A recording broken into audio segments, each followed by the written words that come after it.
بنی اسرائیل میں برسیما نامی ایک راہب تھا۔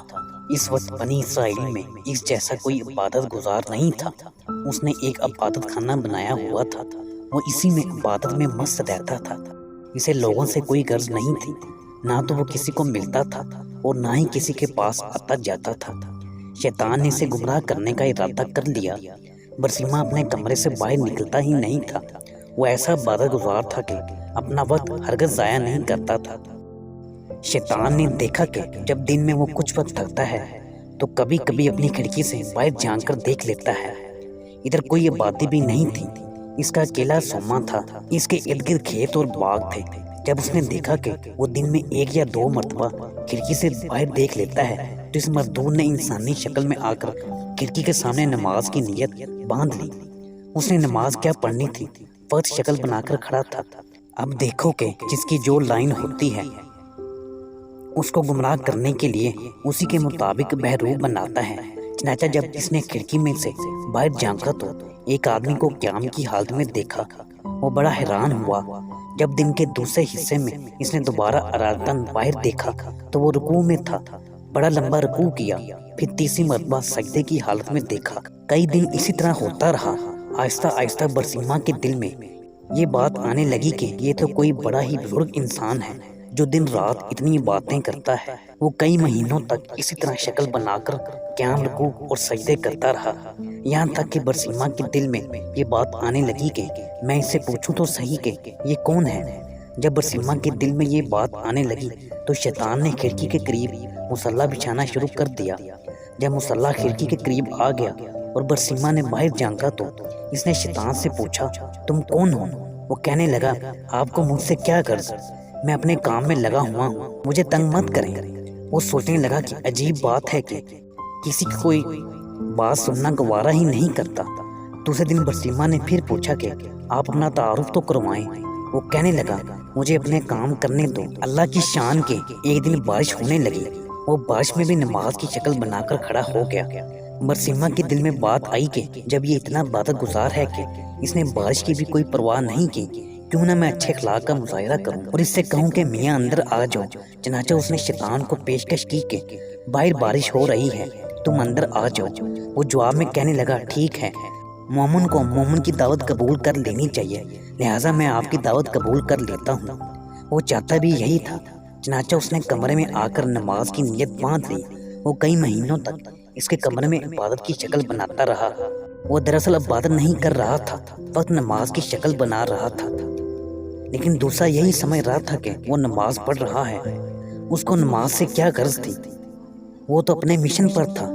جب کئی مہینے گزر گئے تو برسیما نے اسے واقعی ہی بہت بڑا بزرگ سمجھنا شروع کر دیا اور اس کے دل میں اس کی عقیدت پیدا ہونا شروع ہو گئی۔ کچھ عرصے کے بعد شیطان برسیما سے کہنے لگا کہ اب میرا سال پورا ہو چکا ہے، لہٰذا میں اب یہاں سے جاتا ہوں، میرا مقام کہیں اور ہے۔ روانہ ہوتے وقت ویسے ہی دل نرم ہو چکا تھا، لہٰذا وہ برسیما سے کہنے لگا، اچھا میں آپ کو جاتے جاتے ایک ایسا تحفہ دے جاتا ہوں جو مجھے اپنے بڑوں سے ملا تھا۔ وہ تحفہ یہ ہے کہ اگر تمہارے پاس کوئی بھی بیمار آئے تو اس پر یہ پڑھ کر دم کر دیا کرنا، وہ ٹھیک ہو جایا کرے گا۔ تم بھی کیا یاد کرو گے کہ کوئی آیا تھا اور تحفہ دے گیا تھا؟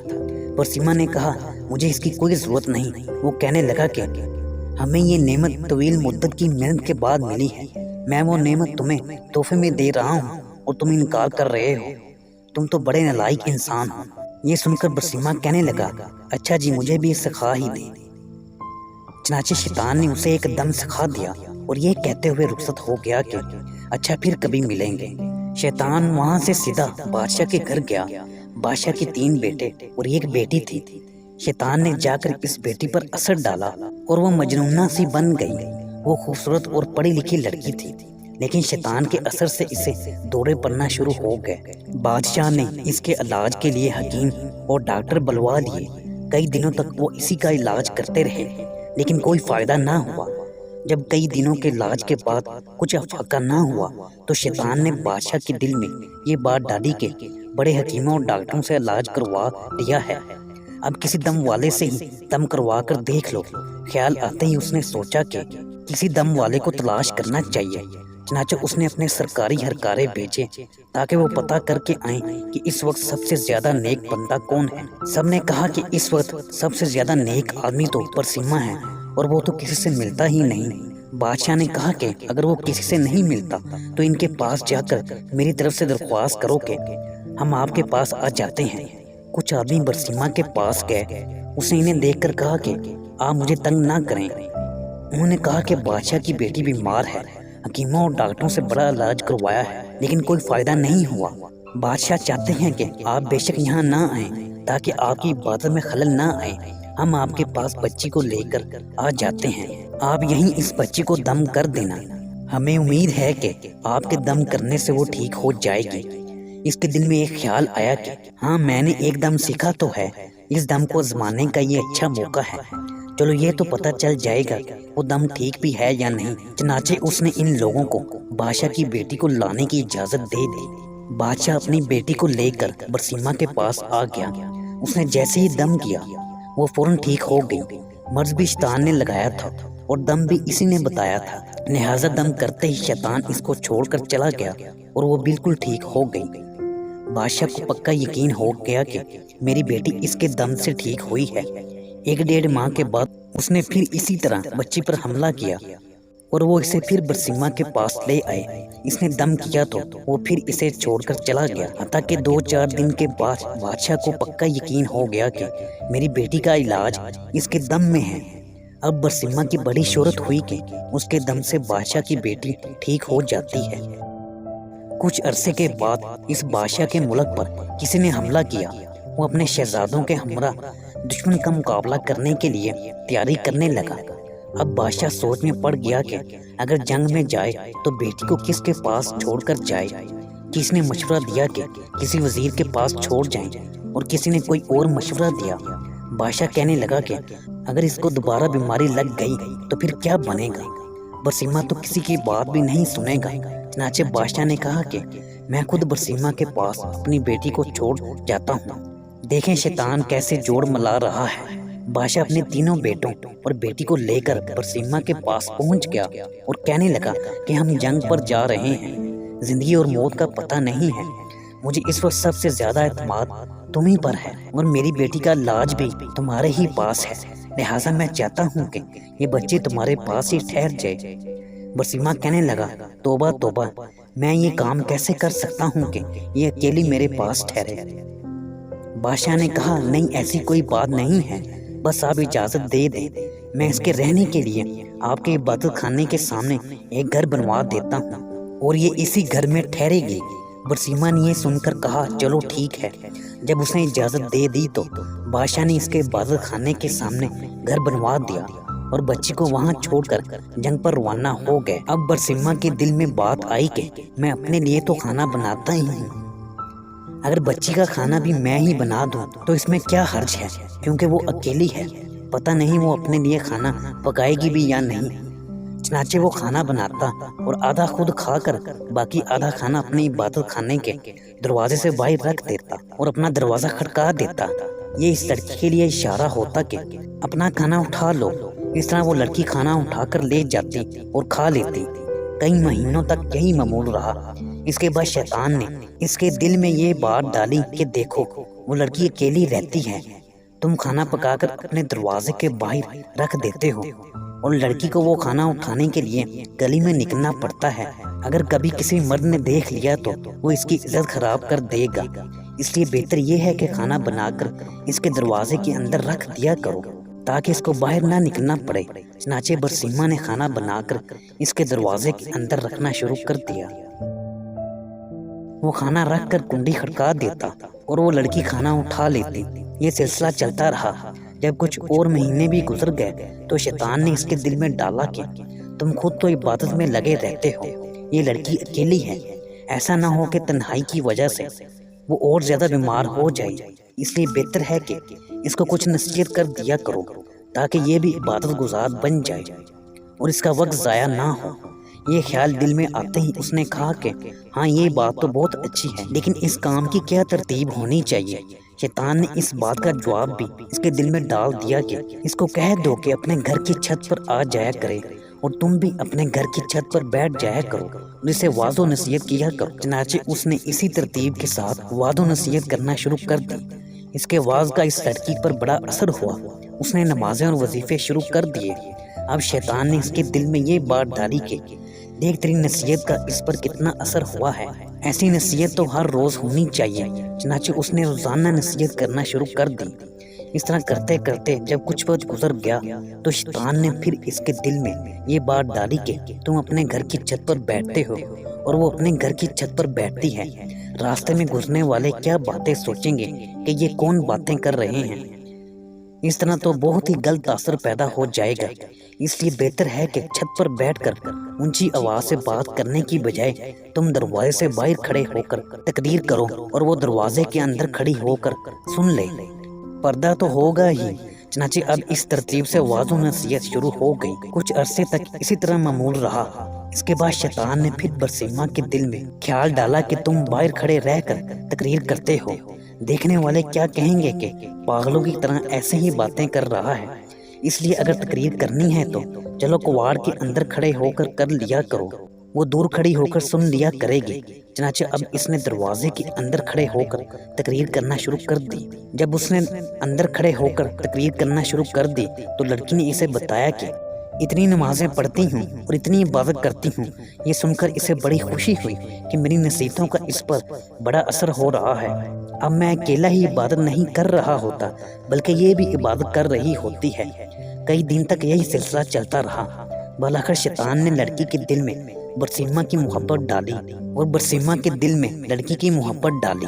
چنانچہ لڑکی نے کہا کہ آپ جو کھڑے کھڑے بیان کرتے ہیں میں آپ کے لیے چارپائی ڈال دیا کروں گی، آپ اس پر بیٹھ کر بیان کر دیا کرنا اور میں دور بیٹھ کر سن لیا کروں گی۔ اس نے کہا بہت اچھا۔ لڑکی نے دروازے کے قریب چارپائی ڈال دی۔ برسیمہ اس پر بیٹھ کر نصیحت کرتا اور لڑکی دور بیٹھ کر باتیں سنتی رہی۔ اس دوران شیطان نے برسیمہ کے دل میں لڑکی کے لیے شفقت و ہمدردی پیدا کر دی۔ کچھ دن گزرے تو شیطان نے عابد کے دل میں بات ڈالی کہ نصیحت سنانی تو لڑکی کو ہوتی ہے، دور بیٹھنے کی وجہ سے اونچا بولنا پڑتا ہے، گلی سے گزرنے والے لوگ بھی سنتے ہیں، کتنا اچھا ہوگا کہ یہ چارپائی ذرا آگے کر کے رکھ لیا کرے اور پست آواز میں گفتگو کر لیا کریں۔ چنانچہ برسیمہ کی چارپائی لڑکی کی چارپائی کے قریب تر ہو گئی اور وعد و نصیحت کا سلسلہ جاری رہا۔ کچھ عرصہ اسی طرح گزرا تو شیطان نے لڑکی کو مزین کر کے برسیمہ کے سامنے پیش کرنا شروع کر دیا اور وہ یوں اس لڑکی کے حسن و جمال کا گرویدہ ہوتا گیا۔ اب شیطان نے برسیمہ کے دل میں جوانی کے خیالات ڈالنا شروع کر دیے، حتیٰ کہ برسیمہ کا دل عبادت خانے سے اچاٹ ہو گیا اور اس کا زیادہ تر وقت لڑکی سے باتیں کرنے میں گزر جاتا۔ سال گزر چکا تھا۔ ایک دفعہ شہزادوں نے آ کر شہزادی کی خبر گیری کی تو شہزادی کو خوش و کرم پایا اور راہب کے گن گاتے دیکھا۔ شہزادوں کو لڑائی کے لیے دوبارہ سفر پر جانا تھا، اس لیے وہ مطمئن ہو کر چلے گئے۔ اب شہزادوں کے جانے کے بعد شیطان نے اپنی کوششیں تیز تر کر دیں۔ چنانچہ اس نے برسیمہ کے دل میں لڑکی کا عشق پیدا کر دیا اور لڑکی کے دل میں برسیمہ کا عشق بھر دیا، حتیٰ کہ دونوں طرف برابری کی آگ سلگ اٹھی۔ اب جس وقت آبا نصیحت کرتا تو سارا وقت اس کی نگاہیں شہزادی کے چہرے پر جمی رہتی۔ شیطان لڑکی کو ناز و انداز سکھاتا اور وہ سراپا نازنین رشک کمر اپنے انداز و اعتبار سے برسیمہ کا دل لباتی، حتیٰ کہ عابد نے علیحدہ چارپائی پر بیٹھنے کی بجائے لڑکی کے ساتھ ایک ہی چارپائی پر بیٹھنا شروع کر دیا۔ اب اس کی نگاہیں جب شہزادی کے چہرے پر پڑیں تو اس نے اسے سراپا حسن و جمال اور جاذبے نظر پایا۔ چنانچہ اپنی شہوانی جذبات پر قابو نہ رکھ سکا اور اس شہزادی کی طرف ہاتھ بڑھایا۔ شہزادی نے مسکرا کر اس کی حوصلہ افزائی کی، یہاں تک کہ برسیمہ زنا کا مرتکب ہو گیا۔ جب دونوں کے درمیان سے حیات کی دیوار ہٹ گئی اور زنا کے مرتکب ہوئے تو وہ آپس میں میاں بیوی کی طرح رہنے لگ گئے۔ اس دوران شہزادی حاملہ ہو گئی۔ اب برسیمہ کو فکر لاحق ہوئی کہ اگر کسی کو پتہ چل گیا تو کیا بنے گا، مگر شیطان نے اس کے دل میں خیال ڈالا کہ کوئی فکر کی بات نہیں، جب واضح حمل ہوگا تو نومولود کو زندہ درگور کر دینا اور لڑکی کو سمجھا دینا، وہ اپنا بھی عیب چھپائے گی اور تمہارا بھی عیب چھپائے گی۔ اس خیال کے آتے ہی ڈر اور خوف کے تمام حجاب دور ہو گئے اور برسیمہ بے خوف و خطر ہوس پرستی اور نفس پرستی میں مشغول رہا۔ ایک وہ دن بھی آیا جب اس شہزادی نے بچے کو جنم دیا۔ جب بچے کا وہ دودھ پلانے لگی تو شیطان نے برسیما کے دل میں ڈالا کہ اب تو 1.5-2 سال گزر گئے ہیں اور بادشاہ اور دیگر لوگ جنگ سے واپس آنے والے ہیں۔ شہزادی تو ان کو سارا مواجرہ سنا دے گی، اس لیے تم اس کا بیٹا کسی بہانے سے قتل کر دو تاکہ گناہ کا ثبوت نہ رہے۔ چنانچہ ایک دفعہ شہزادی سوئی ہوئی تھی، اس نے بچے کو اٹھایا اور قتل کر کے گھر کے سین میں دبا دیا۔ اب ماں تو ماں ہی ہوتی ہے۔ جب وہ اٹھی تو اس نے کہا میرا بیٹا کدھر ہے؟ اس نے کہا مجھے تو کوئی خبر نہیں۔ ماں نے ادھر ادھر دیکھا تو بیٹے کا کہیں سراغ نہ ملا، چنانچہ وہ اس سے خفا ہونے لگی۔ جب وہ خفا ہونے لگی تو شیطان نے برسیما کے دل میں بات ڈالی کہ دیکھو یہ ماں ہے اور یہ اپنے بیٹے کو ہرگز نہیں بھولے گی۔ پہلے تو نامعلوم یہ بتاتی یا نہ بتاتی، اب تو یہ ضرور بتا دے گی، لہذا اب ایک ہی علاج باقی ہے، لڑکی کو بھی قتل کر دو تاکہ نہ رہے گا بانس اور نہ بجے گی بانسری۔ جب بادشاہ آ کر پوچھے گا تو بتا دینا کہ بس وہ بیمار ہوئی تھی اور مر گئی۔ جیسے ہی اس کے دل میں یہ بات آئی کہنے لگا کہ بالکل ٹھیک ہے، چنانچہ اس نے لڑکی کو بھی قتل کر دیا اور لڑکے کے ساتھ ہی سین میں دفن کر دیا۔ اس کے بعد وہ اپنی عبادت میں لگ گیا۔ کچھ مہینوں کے بعد بادشاہ سلامت واپس آ گیا۔ اس نے بیٹوں کو بھیجا کہ جاؤ اپنی بہن کو لے آؤ۔ وہ برسیما کے پاس آئے اور کہنے لگے جی ہماری بہن آپ کے پاس تھی، اس لیے اسے لینے آئے ہیں۔ برسیما ان کی بات سن کر رو پڑا اور کہنے لگا کہ آپ کی بہن بہت اچھی تھی، بڑی نیک تھی اور ایسے عبادت کرتی تھی، لیکن وہ اللہ کو پیاری ہو گئی تھی۔ یہ سین میں اس کی قبر ہے۔ بھائیوں نے جب سنا تو وہ رو دھو کر واپس چلے گئے۔ گھر جا کر جب وہ رات کو سوئے تو شیطان خواب میں بڑے بھائی کے پاس گیا اور اس سے پوچھنے لگا بتاؤ تمہاری بہن کا کیا بنا؟ وہ کہنے لگا کہ ہم جنگ کے لیے گئے ہوئے تھے، اسے برسیما کے پاس چھوڑ کر گئے تھے، وہ فوت ہو چکی ہے۔ شیطان کہنے لگا وہ فوت نہیں ہوئی تھی۔ اس نے پوچھا کہ اگر فوت نہیں ہوئی تھی تو کیا ہوا تھا؟ وہ کہنے لگا برسیما نے خود یہ کرتوت کیا ہے، اس نے خود اسے قتل کیا ہے اور فلاں جگہ اسے دفن کیا اور بچے کو بھی اس نے اسی کے ساتھ دفن کیا تھا۔ اس کے بعد وہ خواب میں ہی اس کے درمیانی بھائی کے پاس گیا اور اس کو بھی یہی کچھ کہا اور پھر اس کے چھوٹے بھائی کے پاس جا کر بھی یہی کچھ کہا۔ تینوں بھائی جب صبح اٹھے تو ایک نے کہا کہ میں نے یہ خواب دیکھا ہے، دوسرے نے کہا میں نے بھی یہی خواب دیکھا ہے، تیسرے نے کہا کہ میں نے بھی یہی خواب دیکھا ہے۔ وہ آپس میں کہنے لگے کہ یہ عجیب اتفاق ہے کہ سب کو ایک جیسا خواب آیا ہے۔ سب سے چھوٹے بھائی نے کہا یہ اتفاق کی بات نہیں ہے بلکہ میں جا کر تحقیق کروں گا۔ دوسرے نے کہا چھوڑو بھائی یہ کون سی بات ہے، جانے دو۔ وہ کہنے لگا نہیں میں ضرور تفتیش کروں گا۔ چنانچہ چھوٹا بھائی غصے میں آ کر چل پڑا۔ اسے دیکھ کر باقی بھائی بھی اس کے ساتھ ہو لیے۔ انہوں نے جا کر جب زمین کو کھودا تو اس میں بہن کی ہڈیاں بھی مل گئیں اور ساتھ ہی چھوٹے سے بچے کی ہڈیوں کا ڈھانچہ بھی مل گیا۔ جب ثبوت مل گیا تو انہوں نے برسیما کو گرفتار کر لیا۔ اسے جب قاضی کے پاس لے جایا گیا تو اس نے قاضی کے روبرو اپنے گھنونے اور مکروہ فعل کا اقرار کر لیا اور قاضی نے برسیما کو پھانسی دینے کا حکم دے دیا۔ جب برسیما کو پھانسی کے تخت پر لایا گیا اور اس کے گلے میں پھندا ڈالا گیا اور پھر پھندا کھینچنے کا وقت آیا تو پھندا کھینچنے سے عین 2-4 لمحے پہلے شیطان اس کے پاس وہی عبادت گزار کی شکل میں آیا۔ وہ اسے کہنے لگا کیا مجھے پہچانتے ہو کہ میں کون ہوں؟ برسیما نے کہا ہاں میں تمہیں جانتا ہوں، تم وہی عبادت گزار ہو جس نے مجھے وہ دم بتایا تھا۔ میں نے آپ کو بتایا تھا، لڑکی کو بھی میں نے اپنا اثر ڈال کر بیمار کیا تھا، اسے قتل بھی میں نے تجھ سے کروایا تھا، اور اگر اب تو بچنا چاہتا ہے تو میں ہی تجھے بچا سکتا ہوں۔ برسیما نے کہا اب تم مجھے کیسے بچا سکتے ہو؟ وہ کہنے لگا تم میری ایک بات مان لو، میں تمہارا یہ کام کر دیتا ہوں۔ اس نے پوچھا کہ میں آپ کی کون سی بات مانوں؟ شیطان نے کہا کہ بس یہ کہہ دو کہ خدا نہیں ہے۔ برسیما کے تو حواس باختہ ہو چکے تھے۔ اس نے سوچا کہ چلو میں ایک دفعہ یہ کہہ دیتا ہوں، پھر پھانسی سے بچنے کے بعد دوبارہ قرار کر لوں گا۔ چنانچہ اس نے کہہ دیا خدا موجود نہیں۔ عین اس لمحے میں کھینچنے والے نے کھینچ دیا اور یوں اس عبادت گزار کی کفر پر موت آ گئی۔